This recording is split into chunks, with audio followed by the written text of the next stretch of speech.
Thanks for the introduction. Hi everyone, my name is Octavian Suciu, and I'm going to talk about our paper entitled Vulnerability Disclosure in the Age of Social Media, Exploiting Twitter for Predicting Real-World Exploits.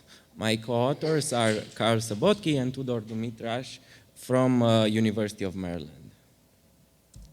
Many high-profile vulnerabilities like Shellshock or Heartbleed were disclosed last year. However, this is part of a more general trend where we see that the number of vulnerabilities disclosed in general is increasing.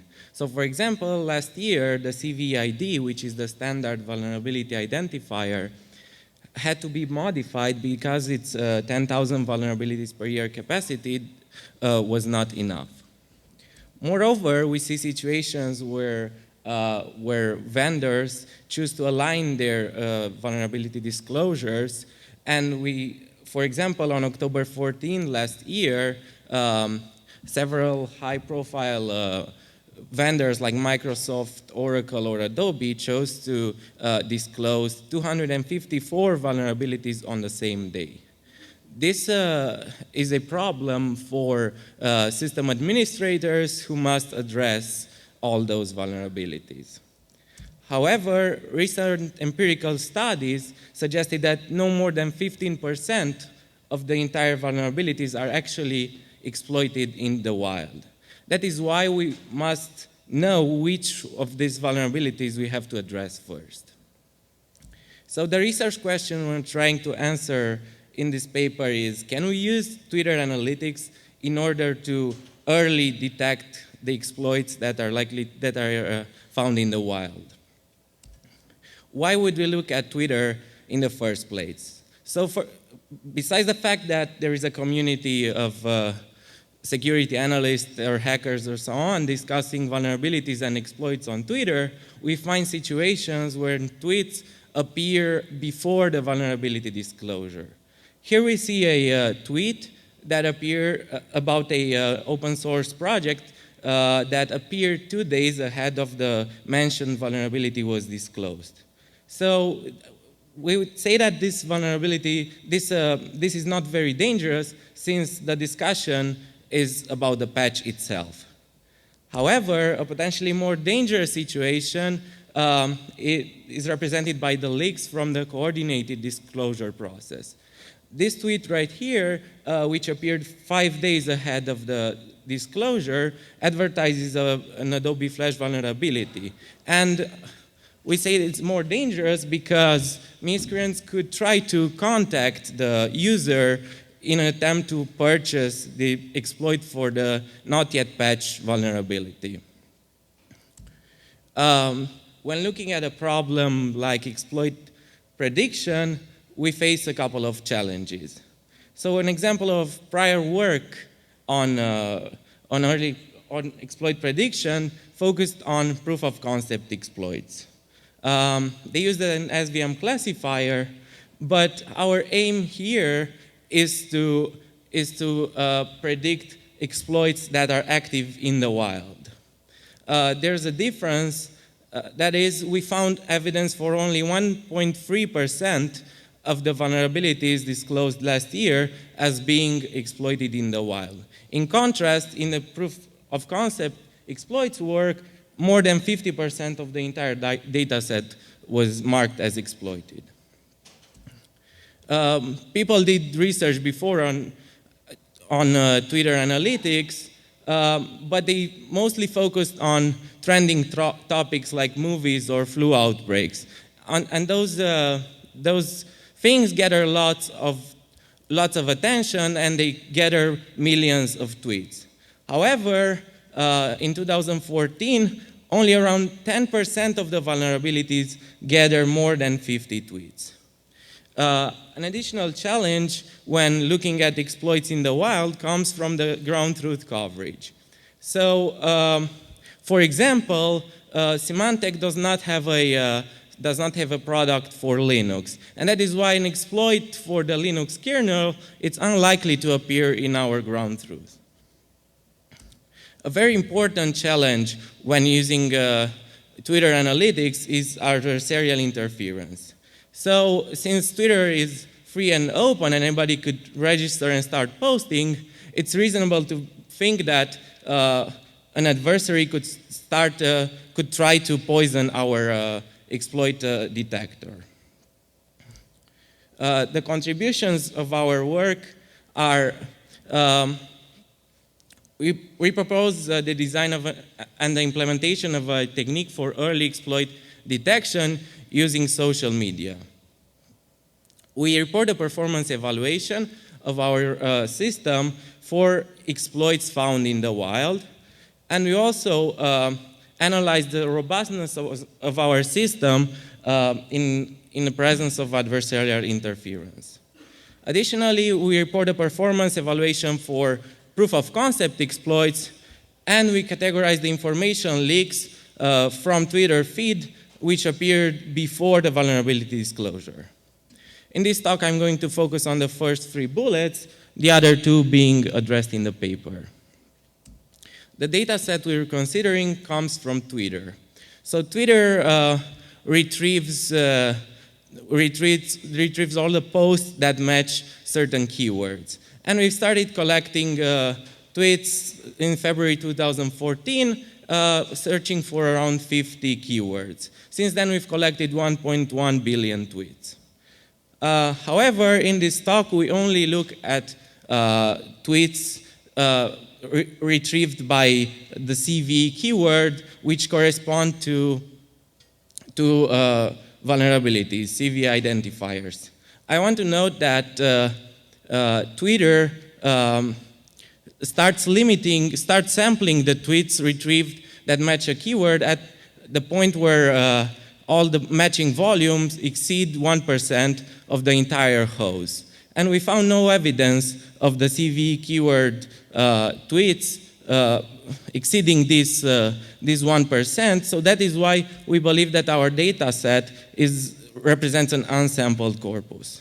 We've collected 287,000 tweets, which match around 5,800 vulnerabilities. So the design of our system. We collect features from several sources. First of all, the vulnerability databases like the National Vulnerability Database or OSVDB. We take features like the CVSS score or its base subcomponents, examples being availability impact or authentication.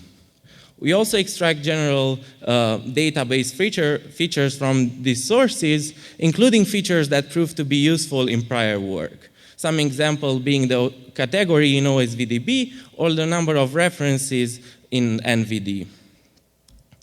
Of course, we also derive features from Twitter, and here we have 2 categories. First of all, word features. We arrived at a static set of keywords after a feature selection step, some example being exploits or web.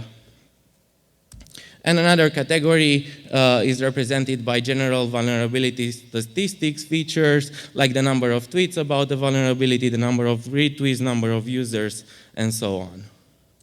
For the ground truth, we consider 3 different sources. First of all, when we talk about exploits in the wild, we gather data from Symantec Security Response, and this was reported as the most reliable source of exploits likely to appear in exploit kits.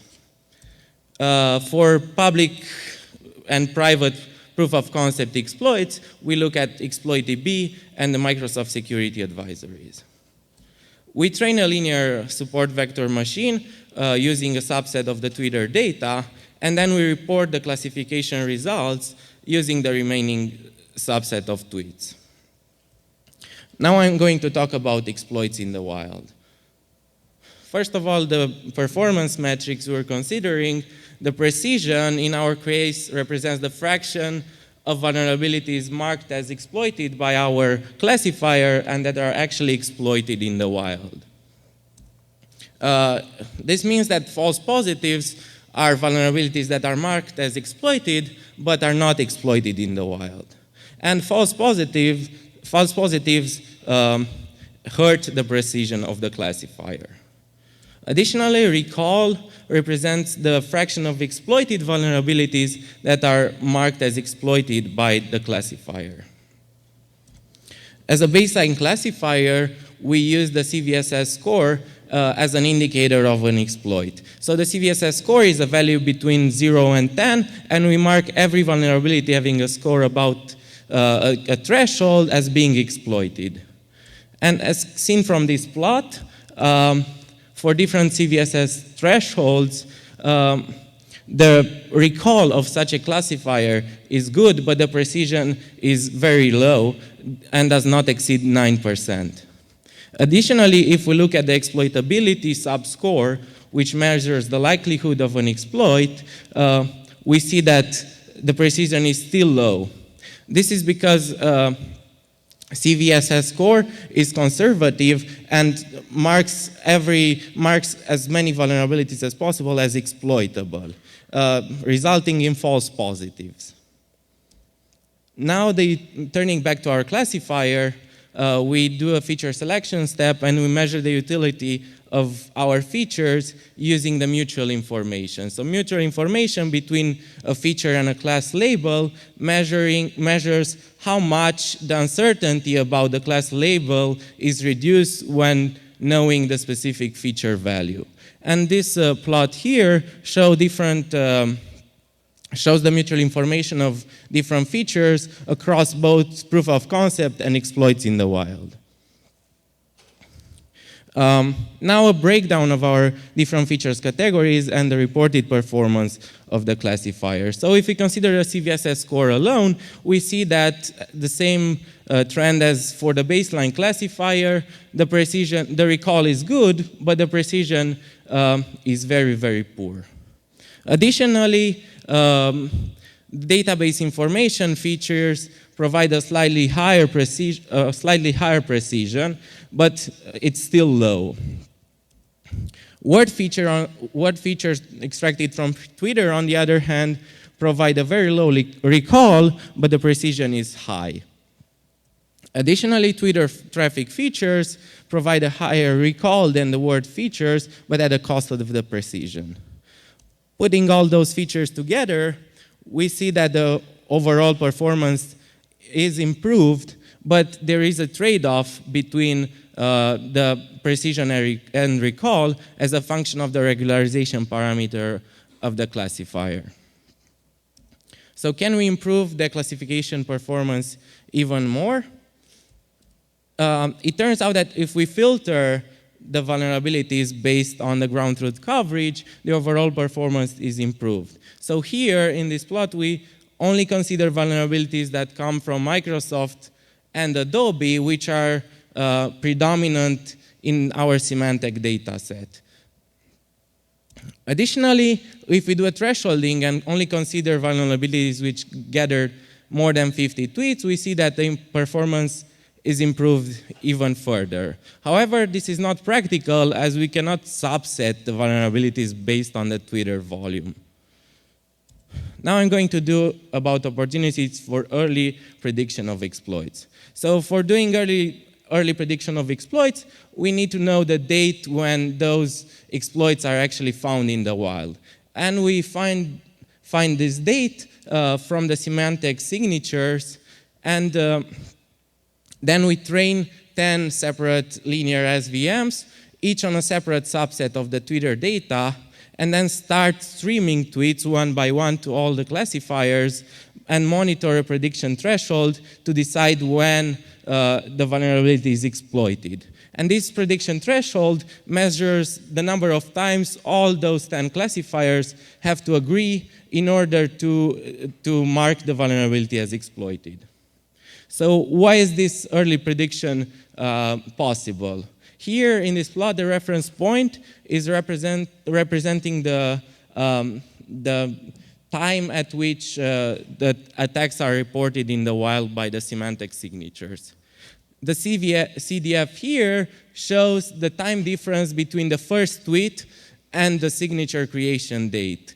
And it turns out that in approximately 80% of the cases, the first tweet appears ahead of the Symantec signature. So we have an opportunity for early detection. I'm going to exemplify this early prediction on Heartbleed. So the first tweet about Heartbleed appeared a couple of minutes after its disclosure, and this is 2 days ahead of the ground truth. And here's how our classifier's prediction probability evolves as more and more tweets are streamed. And if we choose a prediction threshold of 95%, we are able to detect Heartbleed as exploited just 3 hours after its first tweet. That is more or less 2 days ahead of the semantic ground truth. So, of course, there is a trade-off between precision and the detection lead time. The earlier we decide to mark a vulnerability as exploited, the lower the precision will be. And in our experiments, we choose the 95% threshold, which gives us a median detection lead time of 2 days and 45 classification precision. Here in this updated plot, we see the CDF for the prediction, which lags behind the first tweet, but in most cases is still before the semantic signatures. Now I'm going to talk about the adversarial interference. So the literature distinguishes between 2 types of machine learning adversarial interference. First of all, an attacker who is poisoning the testing data set is called exploratory. On the other hand, an attack that tries to poison both the training and the testing data set is called causative. When modeling our adversary, we have to answer some questions. First one being, can we prevent the adversary from poisoning the training set? And the answer to this question is no, because Twitter is free and open, and everybody could post and poison our training data set. It is reasonable to consider a causative attack. Second, can we keep our feature set secret? Well, because we already provided the measure used to derive the utility, even though we try to keep our feature set secret, an adversary could do the same calculations and come up with the final set of features that proved to be useful in our case as well. So we must have no assumption about the secrecy of our features.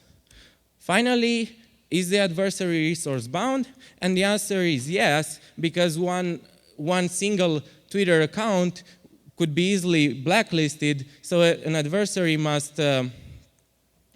purchase multiple accounts, and that is why in our simulations we must consider scenarios where multiple accounts are involved. Okay, in summary, our adversary model tries to induce false positive. That is making vulnerabilities unlikely that are not exploited appear like those that are actually exploited. So we do a simulation of a causative attacks, and our assumption here is that adversaries cannot prevent benign users from posting. The first adversary we modeled, it's called blabbering adversary, just randomly posts tweets having no knowledge about any features we're using. And as we can see from this plot, this adversary does minimal damage to the classifier by only adding noise. The second type of attacker, called word copycat, tries to mirror the statistic, the word statistic for exploited vulnerabilities. What that means is that it takes unexploited vulnerabilities and posts things like hack or exploit or so on. And as we can see, the damage such an adversary does is bound because we have other feature types as well. The third and the most powerful attacker we're considered, called full copycat, is a Sybil-like attacker that has sufficient time and resources in order to purchase account with friend and follower accounts, and is able to manipulate almost all features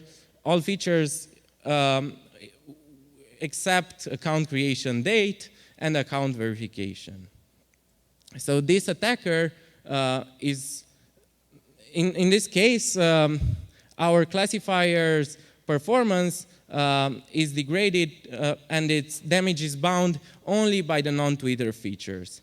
And in this case, a solution to a defense for such an attack would be to keep a list of trusted users. And in fact, in our research, we found a list of approximately 4,000 users that proved to be the most useful for classification purposes. I'm going to wrap things up now. So we proposed the design of a Twitter-based exploit detector, which could be used in patch prioritization or vulnerability risk assessment. We also showed possibility for early detection of exploits active in the wild, and we found out that the performance of such a system is highly dependent on the quality of the ground truth. That is why we urge the community to share their data sets in order to make such systems perform better. Lastly, we tested our exploit detector under adversarial interference, and this is an example of a system, a security system without secrets, where the integrity is not only due to the secrecy of the features used. I want to mention that we are able to provide the code used for reproducing all the features, all the figures in our paper, and we added more details about our features at the following link. Thank you, and I'm ready to take questions.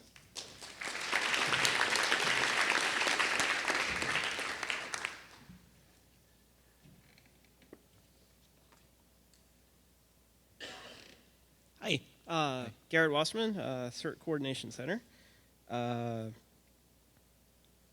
It's interesting to me, so I kind of enjoyed listening about this. Couple of questions. First is, was there a specific reason that you chose Twitter over perhaps some other social media? No, we just did some empirical studies and found some evidence, like the tweets posted before the vulnerability disclosure, and that is how we decided, okay, this looks like an interesting direction. Okay. I think you had a slide somewhere that said that you were modeling based on the CVSS score. Yes. And was that used to create the model, or was your model predicting the CVSS score of something? So the CVSS score is the only indicator of exploitability. Let me go back to that slide. Wow.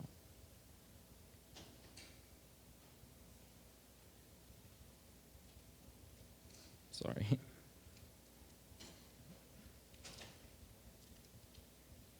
Wow. All right, so we have different CVSS score thresholds, and for each of these thresholds, we dictate that every vulnerability having a score above this threshold is exploited. Everything below is not exploited. Mm. And that's how we report the performance in this plot.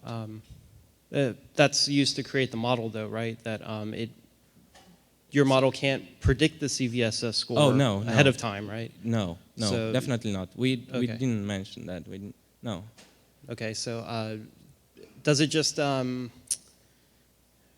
tell you how likely it is to be exploited then, but it doesn't really give a whole lot of information about how severe it might be, right? It could be a low. Well, yeah, this is meant to show how CVSS score is unable to show precisely which of the vulnerabilities are exploited in the wild. Okay. Did that answer your question? Okay. I'll have to think about it a little bit. We need to look at severity, so that's an interesting thing that we could do in the future. We try just to predict the likelihood of exploitation. Okay. Yeah. And then kind of last thing, I hope I'm not holding up the line too much. Did you use just the CVEs, or I think it was just CVEs? Yeah, only the CV identifiers. There's a lot of vulnerabilities that don't get CVEs because of the different roles. That's an interesting direction we're working on. Yeah. Okay, Yeah. I was just curious if you thought about it. Thanks. Thank you.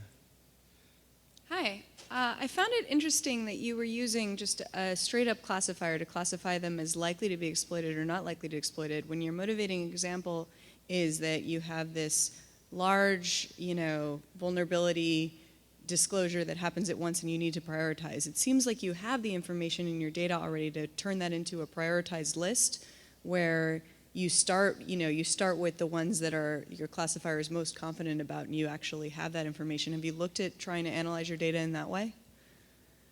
Well, we just chose to have a machine learning approach. I think like choosing a different approach, like a manual analysis of the informative. No. You were using an SVM, right? So you have the SVM. You have the SVM probabilities, the classifier probabilities. You can just straight up use those because you can change the operating point of the classifier. Yeah. So instead of just saying these ones are likely to be exploitable and these ones aren't likely to be exploitable, and I have 45% precision, you can say like, okay, here's the ordered list of these are the ones that are most likely to be exploitable, and just go down it and try and fix them. Okay. And I'd be interested to see how, if you analyze your data in that way, we didn't do how useful it could be. In this regard. It's very interesting. Yeah. Thank you. Hi, I'm wondering, did you look into like possible false positives? For instance, if somebody is like essentially requesting an exploit for a specific vulnerability on Twitter, it's like, I'm looking forward to an exploit for Heartbleed, or I'm waiting to get this finally exploited and stuff like this. We did not consider that. Okay, thank you. No, thank you.